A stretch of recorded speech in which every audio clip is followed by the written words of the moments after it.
This is a video for Dave Parker, who asked me to give an introduction to my work. I don't know if I can say it's my work.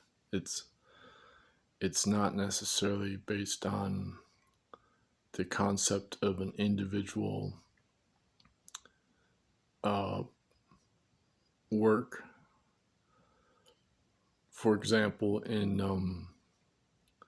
Burma, in Burmese, there's no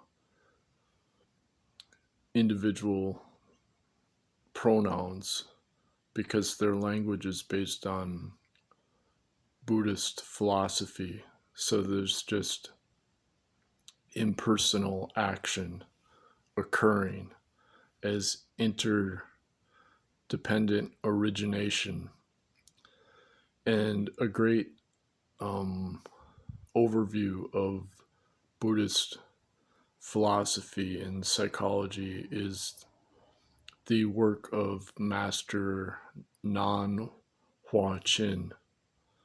That's N-A-N as the last name, which you use first, and then Huaijin, or else it's spelled, for the first name, it's spelled Hua-Chin, and I can give the links to his books.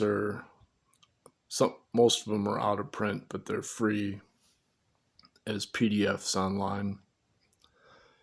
And the basic idea with my research is that I started out training in music from a young age, and when I took music theory in an adult class, and I was 15 years old, I noticed a logical error in Western music theory. And basically, I noticed that the ratio 2/3 is a perfect fifth as an undertone, but it's not allowed in Western music theory because it violates the commutative, logarithmic, irrational magnitude, commutative geometry, the symmetry. And I was studying with a private university, former university music professor. I was studying privately with him, and his wife was my piano teacher. And so I was told, that logarithms are why you can't use 2/3 as a perfect fifth. But I realized that if you can use 2/3, then it's an infinite harmony of the universe as the truth of Pythagorean philosophy. And it turns out this is the same as the interdependent origination of Buddhism, and also the three gunas of India. The oldest philosophy of India is also from music theory, and it ties in also into the solar and lunar calendar not lining up, creating what's called the Pythagorean comma. So in music theory, when you try to line up the perfect fifths with the octave, you can create the 12 notes of the scale from the perfect fifth, but they don't quite line up with the octave. And so the octave is 1 to 2, and then the perfect fifth is 3 to 2. And it turns out that I discovered that yang is the perfect fifth and yin is the perfect fourth, as 3/4 in traditional Taoism. And that's also in traditional Indian philosophy. The rajas, or ragas, is the perfect fifth, and tamas is yin as the perfect fourth. And then the octave is the emptiness because it never lines up symmetrically. So it's an interdependent origination as the void, the emptiness.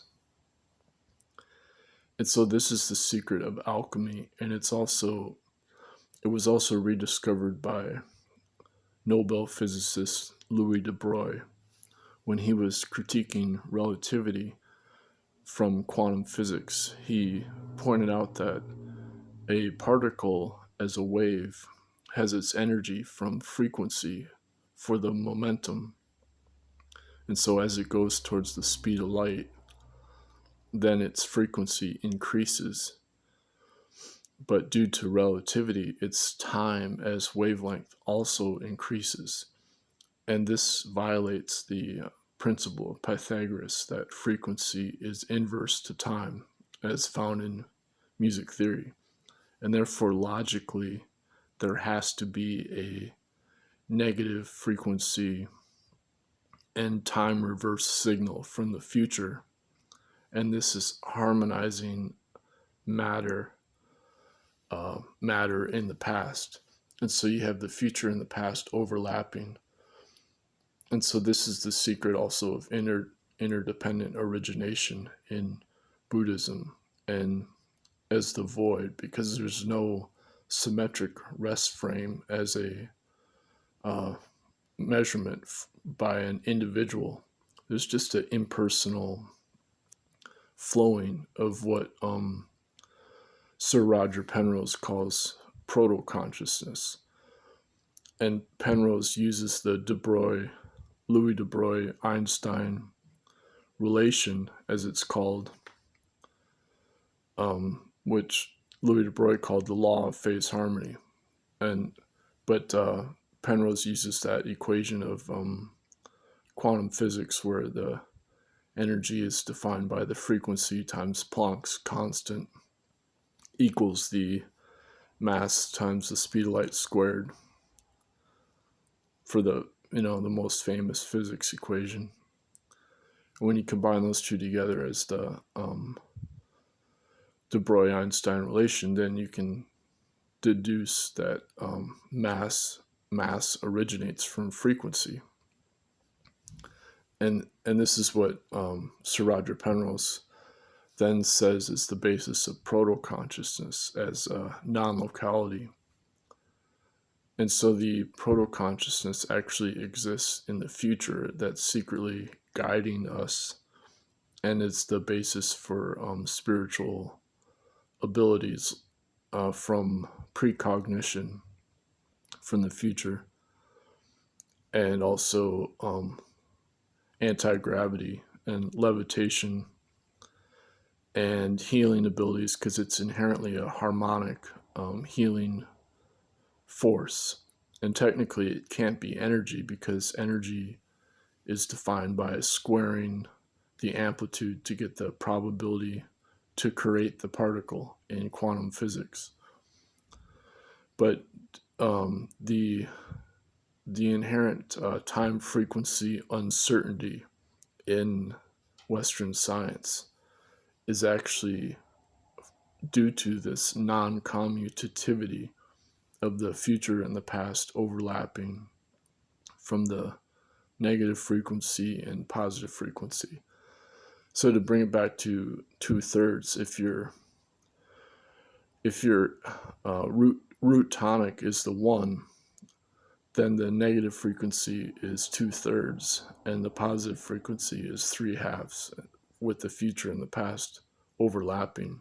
And there's no 0, because the absolute void is eternally resonating light as the consciousness is like a coherent laser light that has intelligence to it and is a light created from the virtual photons. And so the virtual photons are being absorbed and turned into matter and also light that we can see. So that means there's a difference between internal time and external time due to this 5th dimension. So This can be experienced directly through meditation. And there's a very simple meditation called the small universe, which is using the 12 notes of the music scale as applied to the body and mind, but using light as the basis, that you listen to the source of the light. And then this will resonate the matter inside your body to then self-amplify the negative frequency from the future, the time reverse signal, and then you can store that in your body as increased photon energy. That's like a laser energy, and in India it's called Shakti, and in Taoism it's called Wan Qi, or original Qi, or cosmic Qi. And people can even live off this. In Taoist alchemy, it's called Bigu, which is called energy feasting. And it gives you the ability to transform matter also. Of course, it's dangerous, but that's the philosophy of the non-Western training. And that's how I finished my master's degree, by doing non-Western meditation through the African Studies Department at the University of Minnesota with Professor Rose Brewer, and she was the chair of the African Studies Department. And so I argued that the book The Racial Contract by Charles S. Mills, it explains that the natural law of Plato and Aristotle is inherently immoral and racist, but it's also illogical, because it's dependent on the wrong music theory of the irrational magnitude as symmetry for logarithms, which then has an inverse exponential function. And this exponential function is then the hidden basis for the elite to accumulate wealth as exponential financial growth, as economist Michael E. Hudson points out, because he started out his training in music. So he directly makes the connection between the use of Western equal-tempered music to justify a fake social harmony for the exponential financial wealth accumulation as unearned income for the elite, and also, through the increase of entropy, what, as Roger Penrose explains, the gravitational entropy is increased by the attempt to decrease the entropy of matter using technology from this wrong mathematics. So since matter and space-time are complementary in relativity, then the origin of matter as well as mass as space-time is from frequency. And so the noncommutative time frequency is a superluminal, non-local proto-consciousness. And I've been corresponding with Professor Basil J. Hiley about this in detail.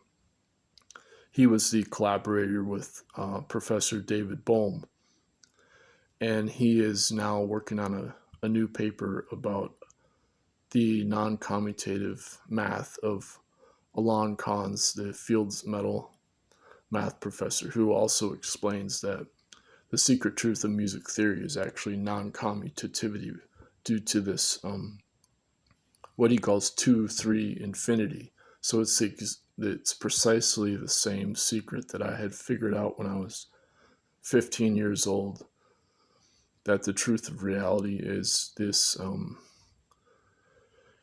infinite harmonic resonance of the yin and yang an emptiness from 3 infinity, as Alon explains. And essentially the exponentials, when they're inverted, are non-commutative as discrete ratios. And that then is the basis for the Heisenberg uncertainty principle in the spectroscopy. That's a word I can't say very well, but so that's basically the wavelengths of light, but you have to convert it to frequency.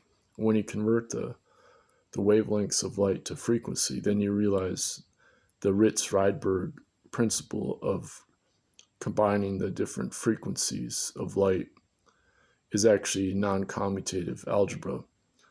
And Basil J. Hiley, he explains this very well in a recent lecture he gave. So I will link to that lecture, and you can watch his lecture where he debunks classical physics. And I took quantum physics as my first physics class, and my professor Herbert J. Bernstein emphasized that everybody should take their first physics class as quantum physics in order to correctly understand reality. And that's where I learned the Dirac dance as the basis of non-locality. And as Professor Basil J. Hiley explains, the Dirac dance is also non-commutative. So I had made that same connection in my first year of college. I realized that when I learned the Dirac dance as non-locality, that it was the same secret of music theory that I had also figured out when I was 15. So my first year of college, I was 19 or 18, somewhere around there. So anyway, that's pretty much introduction to my work. It's every culture on Earth uses music, and they use the basic 1, 2, 3, 4 of the music tuning, which is the natural number arithmetic. And every human culture also understands natural number arithmetic, as Noam Chomsky points out. And I've discussed this with Professor Noam Chomsky also. So the non-commutativity is what I was calling complementary opposites, this concept. So I understood the concept, but I didn't know the name of it in science as non-commutativity. And it's basically a revolution in science that Alon Kahns explains. It unifies relativity and quantum physics. And it also explains why science has caused the ecological crisis on Earth.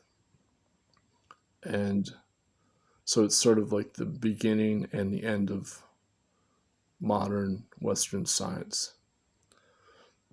And Alon Kahns, he envisions some kind of quantum computing future of reality. And I've discussed this with math professor Luigi Borzicchini.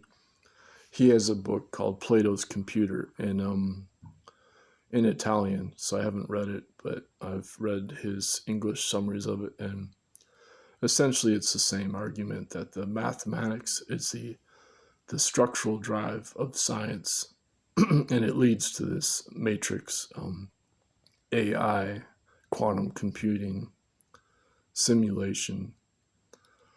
But due to the non-commutativity, there's inherently a subjectivity because of this superluminal logical inference that's based on listening, whereas science relies on technology to do external measurements. And when you're relying on external measurements, then time is always a linear operator. And when time isn't a linear operator, what they call primitive causality is the basis of relativity, then you're always limited to the time frequency uncertainty, what's also called Fourier uncertainty. And so the only way around this is through quantum biology that relies on meditations with logical inference as listening. And when you rely on listening, then you're able to achieve this harmonization from the future that's superluminal self-healing energy. And it's subjective, but it's also impersonal because it's the subjectivity of the universe from the future. And this is what is called in like in Indian philosophy, it's called Atman. So the Atman is the Brahman. So it's sort of like the secret of our soul, of our personal soul, merging with this interdependent origination as a eternal flowing. And another good book on this is called Measuring Meditation by Bill Beaudry, and he's a student of Master Nan Huai-chin, and he does a comparative analysis of the different philosophies of meditation, and he includes Western meditations traditions in that book also. But of course, the West doesn't practice yoga or doesn't have a yoga training tradition. But essentially, if you look at the indigenous cultures around the world, that they all rely on the music as the basis for the spiritual training. And this goes back to our original human culture, the San Bushmen and the Baka people of the rainforest. And as primates from the rainforest, the equatorial rainforest, then we evolved to have listening as our primary perception and not vision. But when we left the rainforest, then we started to rely on vision and the 3D perception. And so we began to lose contact with this inherent harmonization of reality in ecology from living in the rainforest. And so the rainforest is sort of like the mind of the planet, for life on the planet, along the equator of the planet.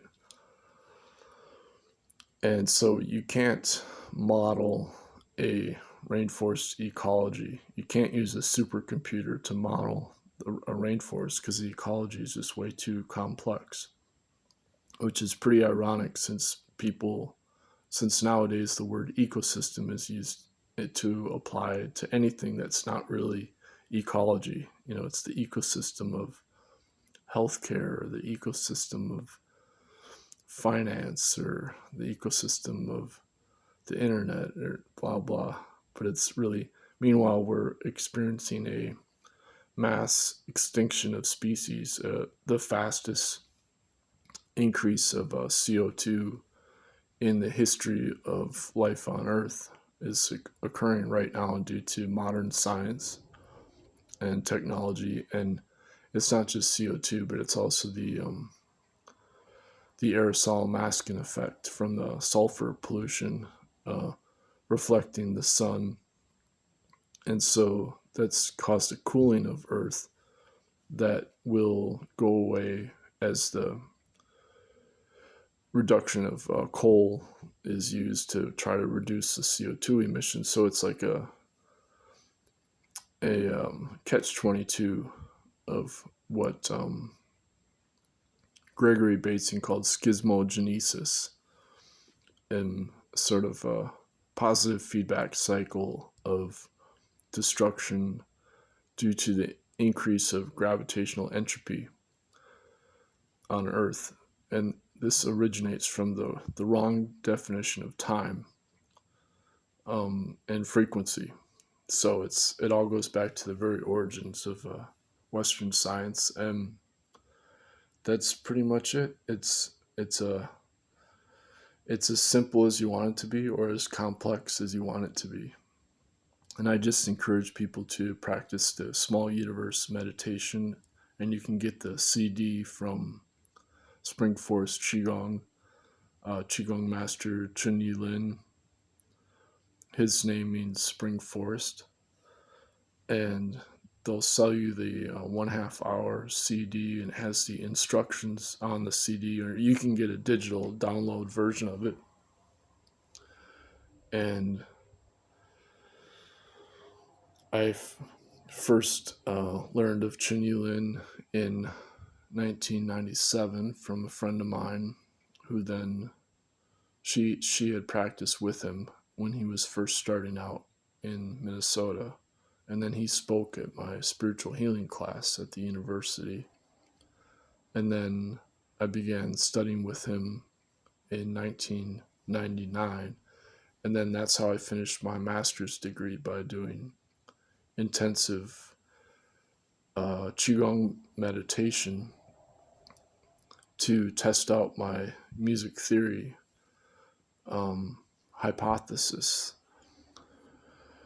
to experiment whether it had the effect, the truth of reality. And I took the meditation to such a level that I experienced a space-time vortex being created around my body, or through my body, what they call embodying the emptiness as my enlightenment experience. And after that, I stopped meditating because I had to find out what it was. And it's actually only explained in detail in chapter 11 of the book, Taoist Yoga, Alchemy, and Immortality. So I highly recommend that book, Taoist Yoga, Alchemy, and Immortality. And that's also free on the interwebs. It's so that book is a lifetime's worth of study.